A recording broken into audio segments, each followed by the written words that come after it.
It started with a hum. Not a loud one. Just faint enough to be ignored. But it was always there, just under the sound of your own blood moving. A frequency that made dogs bark and lights flicker. I live in a small town in northern Idaho. Name's Travis. 36, ex-Navy radar tech.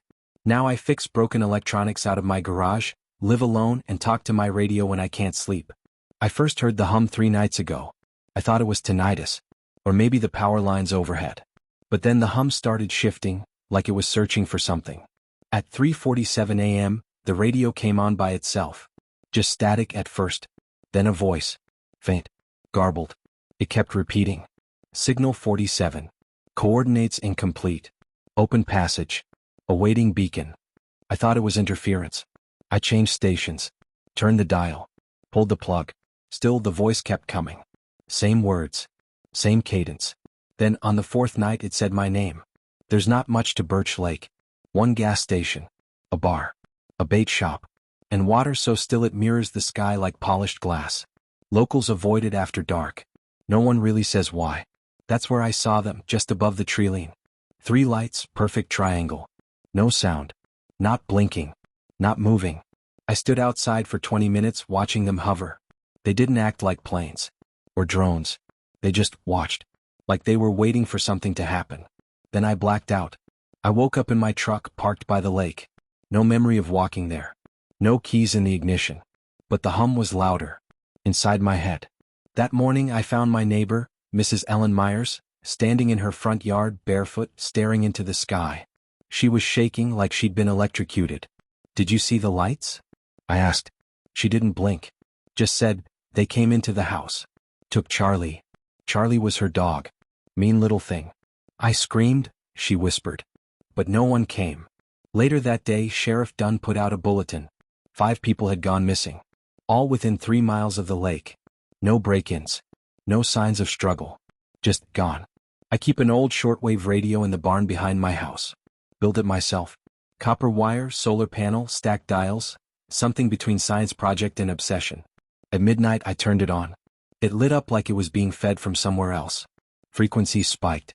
Dial spun. Then. Do not resist. Transmission underway. You are the conduit.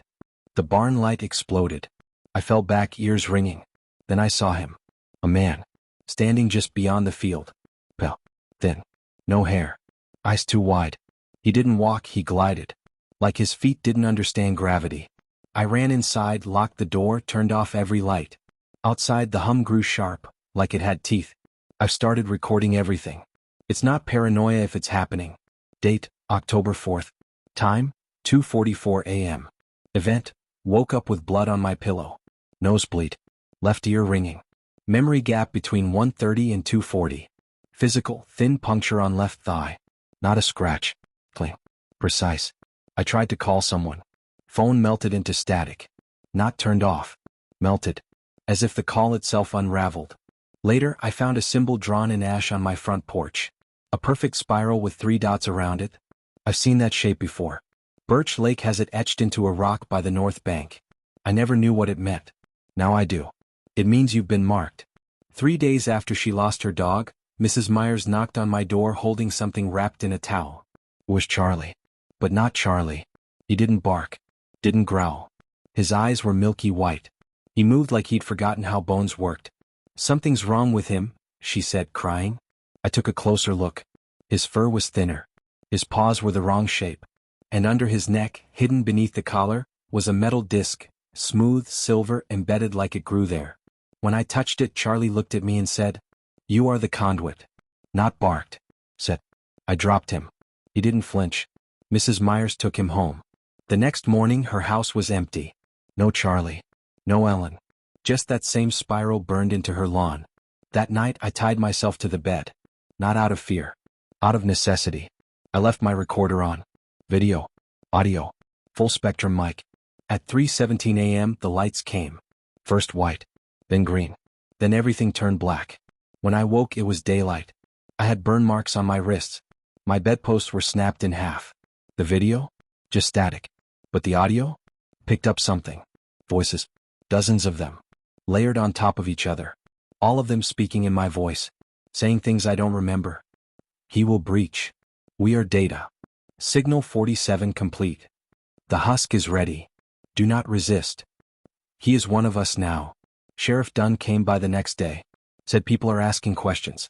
Said I was seen walking into the lake at 2 a.m. Only I don't remember that. My clothes were dry. He said something weird though. He said I didn't leave footprints. I laughed nervously. You didn't? I went back to Birch Lake. Had to. I brought a hammer, a Geiger counter, and a mirror. Don't ask me why. Instinct maybe. The lake was still. Too still. No bugs.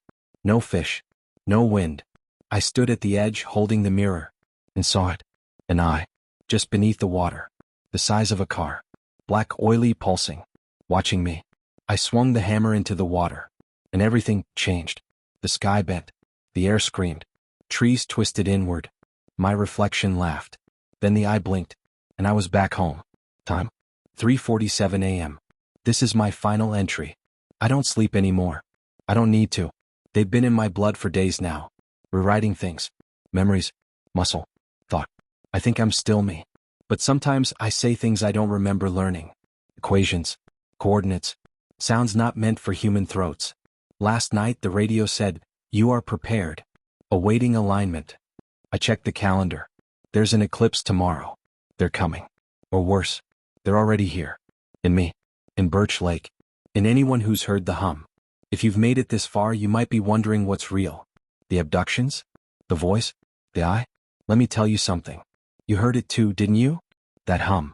Just faintly beneath the silence. It starts small. But now that I've told you it's inside you too. Check your clocks. Do they stop at 3:47? Does your reflection smile when you don't? Then it's too late. You're the conduit now. We are ready. Signal 48 complete. Transmission successful.